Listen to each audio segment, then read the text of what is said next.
Amid the increasingly fierce competition in the K-drama industry, where productions race to deliver grand visuals and global-scale storytelling, Perfect Crown was once expected to become one of the biggest television sensations of 2026.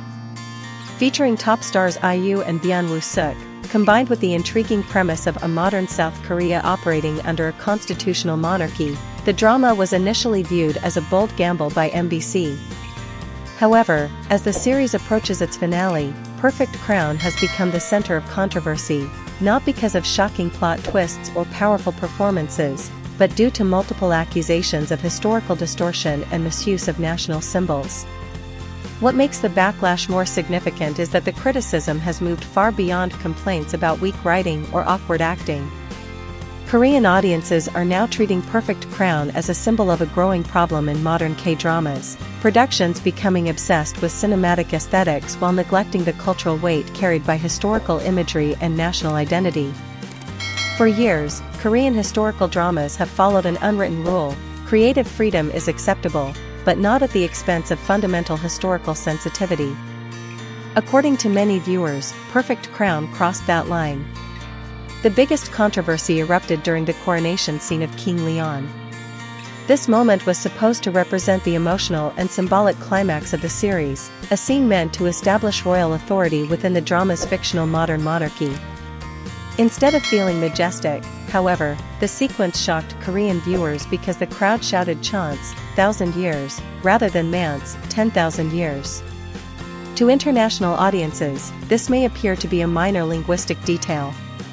Historically, however, the two expressions carry completely different meanings in Korea. Manse was traditionally reserved for emperors and symbolized the sovereignty of an independent nation, while cheonse was used for crown princes or figures of lower rank. In other words, critics argue that the drama unintentionally diminished the symbolic status of Korean imperial authority through a single ceremonial phrase.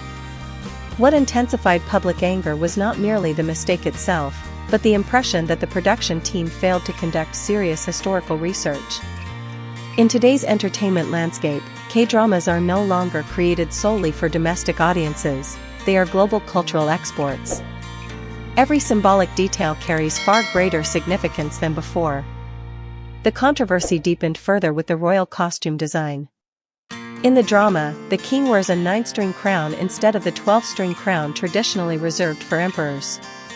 International viewers may barely notice the distinction, but for many Koreans, the issue touches directly on national pride and historical identity.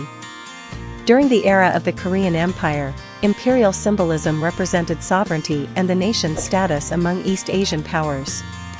Because of that history, critics believe the repeated use of imagery associated with lower-ranking authority feels particularly insensitive. More importantly, Perfect Crown is not being condemned for intentionally rewriting history, but for treating history carelessly. That distinction is what makes the backlash especially dangerous. Modern audiences no longer consume dramas purely as entertainment. Viewers analyze symbols, cultural layers, and the deeper meanings hidden behind visual design choices. A drama with weak ratings can still earn respect if it demonstrates cultural depth and historical awareness. Conversely, a visually stunning production can quickly collapse under criticism if audiences sense a lack of understanding toward its own historical foundations. Another major point of criticism involves the repeated destruction of the royal palace. Throughout the series, the palace catches fire 3 separate times. While viewers initially accepted the scenes as dramatic devices, the repetition eventually came to be seen as a lazy attempt to manufacture tension. In East Asian culture, royal palaces are not merely architectural settings. They symbolize political authority, national history, and cultural identity.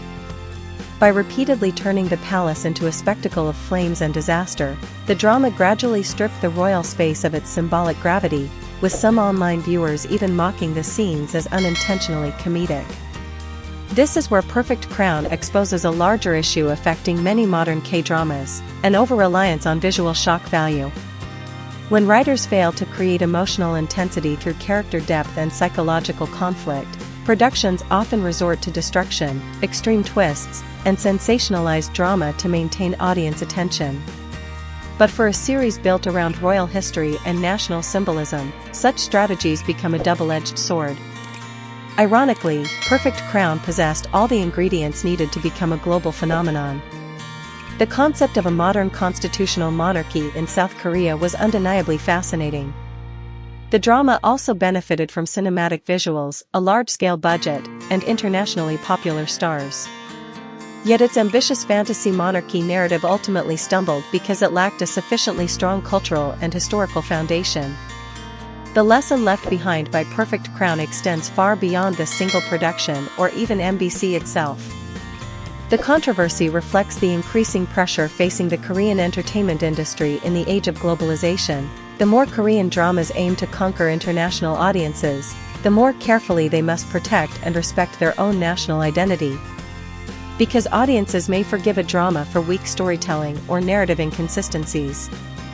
But they are far less willing to overlook the careless treatment of history and cultural symbols as mere props for spectacle and entertainment.